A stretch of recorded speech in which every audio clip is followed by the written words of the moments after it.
Praise the lord. ఈ సాయంకాలపు వేళ దేవుడు నీకు ఇస్తున్న వాగ్దానము యాకోబు పత్రిక 4వ అధ్యాయము 10వ వచనం.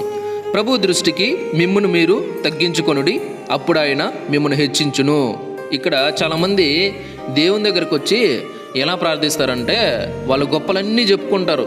ఏమంటే ప్రభు నేను పిల్లలకు అన్నదానం చేసినాను, బట్టలు ఇచ్చినాను, ఎదుటి వారికి సహాయం చేసినాను, ఏందేందో చెప్పుకుంటారు.